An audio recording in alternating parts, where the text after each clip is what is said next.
Hello. So today we'll be solving problem 1.5 from Griffiths' Introduction to Quantum Mechanics. So the question starts off by giving us a wave function psi, and our first task is to normalize it. So we want to find the square of the modulus of psi first, so we can normalize it. So this will be equal to psi times its complex conjugate, which is equal to a to the e to the negative lambda absolute value of x, e to the negative I omega t times a e to the negative lambda absolute value of x times e to the positive I omega t, which is equal to a squared e to the negative 2 lambda absolute value of x. Now that we have the square of the modulus, let's normalize it. So we want to make the integral from negative infinity to infinity of the square modulus equal to 1.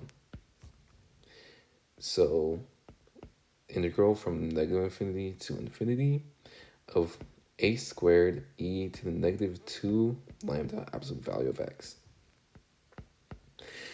Now, the first thing we can notice about this function is that it's e to the negative 2 absolute value of x. Now, the absolute value of x is an even function. So that means e to the power of the absolute value of x is also even. So what we can do is we can change the bounds to 0 to infinity and pull a 2 in the front because it's an even function. And let's also pull the a squared out. So e to the negative 2 lambda. And because our new bounds are from 0 to infinity, x is always positive, so the absolute value of x is just equal to x.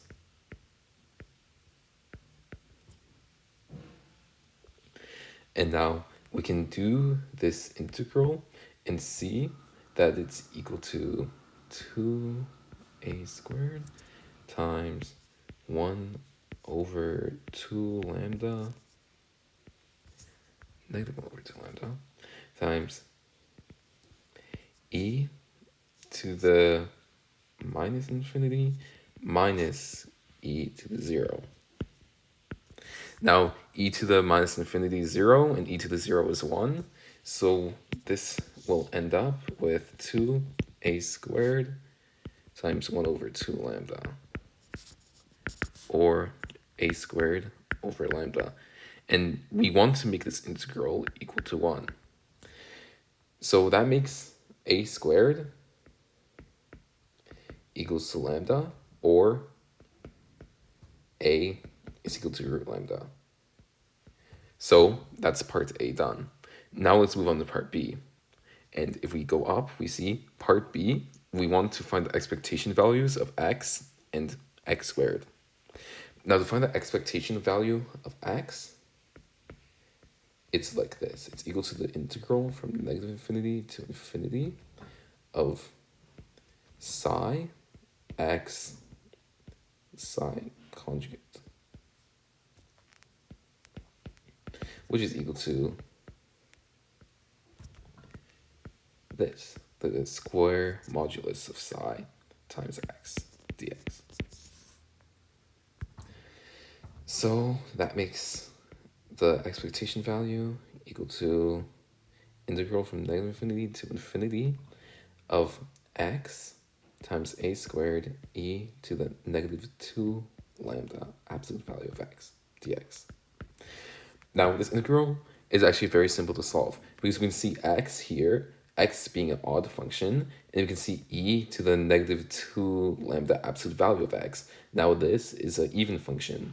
An odd function times an even function makes another odd function. And because the bound of this is from negative infinity to infinity, if we're taking this integral on an odd function, it's going to be equal to 0 because all of the area on the left side will cancel out all the area on the right side. So that makes this integral equal to 0. So that's easy for the expectation value of x. Now, a little bit more difficult will be the expectation value of x squared. And this is equal to, The same thing as for the expectation value of x, except replace the x with the x squared. So integral from negative infinity to infinity of x squared a squared e to the negative 2 lambda absolute value of x dx. And we see here that we have an even function times an even function, which makes another even function. So we can simplify the integral.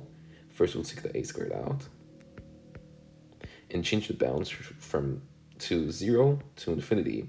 And because we change the bounds like this, we're going to pull a 2 out the front. Now, we can see that x, again, is always positive on this bound. So the absolute value of x is equal to just x. So the first thing I want to do is to do a substitution to solve this integral. So I want to say m is equal to 2 lambda x, and then dm is equal to 2 lambda dx. So that makes dx equal to dm over 2 lambda. And then we have x is equal to m over 2 lambda. And then x squared is equal to m squared over 4 lambda squared. So if we, now that we want to rewrite this integral with our new substitution, is equal to 2a squared, 0 and infinity, x squared is equal to m squared over 4 lambda squared times e to the negative m times, now dx is equal to dm over 2 lambda, so dm over 2 lambda. And this is equal to 2a squared over, now we see here, we can multiply these two together and get 8 lambda cubed. 8 lambda cubed. And here the integral again, 0 to infinity of m squared e to the negative m dm. Now, let's do an IBP to solve this integral. So let's say u is equal to m squared, du is equal to 2m dm, and then we can say dv is equal to e to the negative m, so v is equal to negative e to the negative m. So we can get that this is equal to the expectation value of x squared is equal to 2a squared over 8 lambda cubed times, we can have uv, so negative m squared e to the negative m minus the integral from 0 to infinity of v du. So it'll be minus e to the negative m du, so 2m dm. And so with the bounds here from 0 to infinity. Now let's focus on this first term for a second.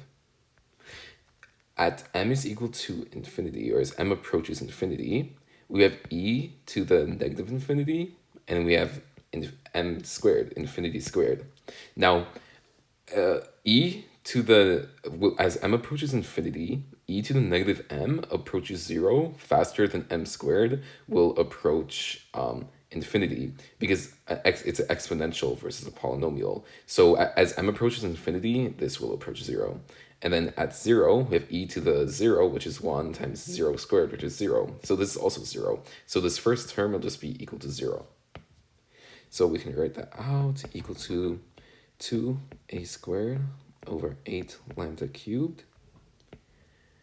times the integral from 0 to infinity of e to the negative m, and let's pull the 2 out, 2 times m dm. Now, to do this, we're going to have to do another IBP.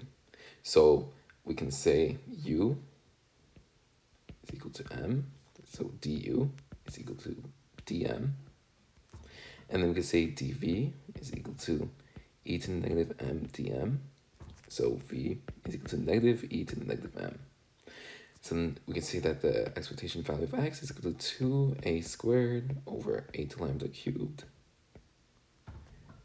uv, so negative m e to the negative m, 0 to infinity, minus the integral from 0 to infinity of v du, which is negative e to the negative m du, which is dm.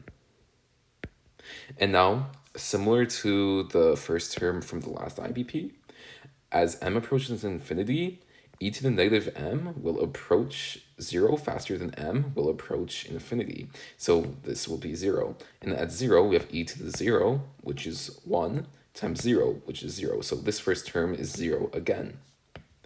So this is equal to 2a squared over 8 lambda cubed times the integral 0 to infinity of e to the negative m dm.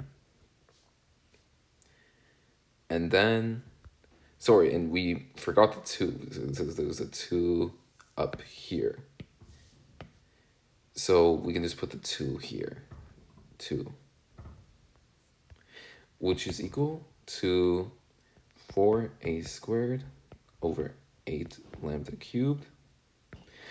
Now, this integral, we can see it's equal to 1 because we can see it's minus e to the minus m from infinity 0, which is equal to, so if we see at infinity, this is 0, and at 0, this is 1. But then since we're subtracting it with this minus sign at front, so it'll be minus 0 plus 1, which is just 1.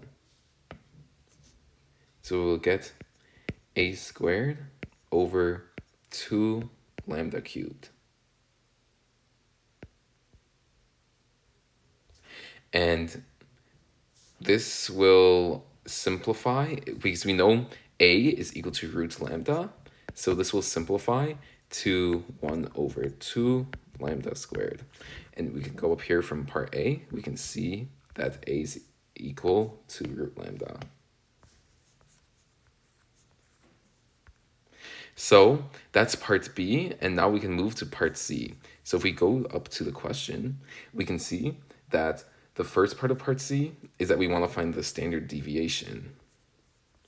So the standard deviation of x is equal to the square root of the expectation value of x squared minus the expectation value of x all squared.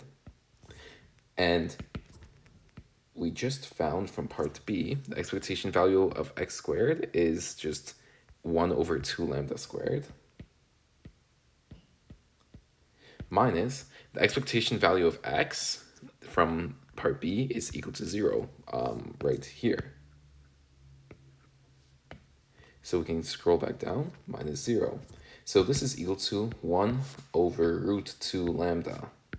So that's the standard deviation.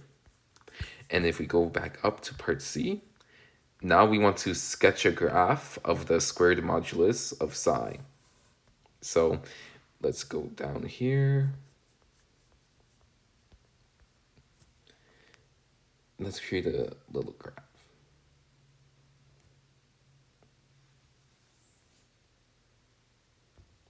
So let's write down the formula for the squared modulus of psi again. And this is equal to a squared e to the negative 2 lambda absolute value of x. And we remember a is equal to root lambda. So this is equal to lambda e to the negative 2 lambda absolute value of x. So at x is equal to 0, we see that this will be lambda because we'll have e to the power of 0, which is 1, times lambda. So in our sketch, so if this is our x-axis, we can see at 0, we'll just have lambda. Let's put it here, lambda. And then we have our standard deviation. So we can say here and here are the standard deviations. So we can say plus and then minus. And the graph will just look something like this.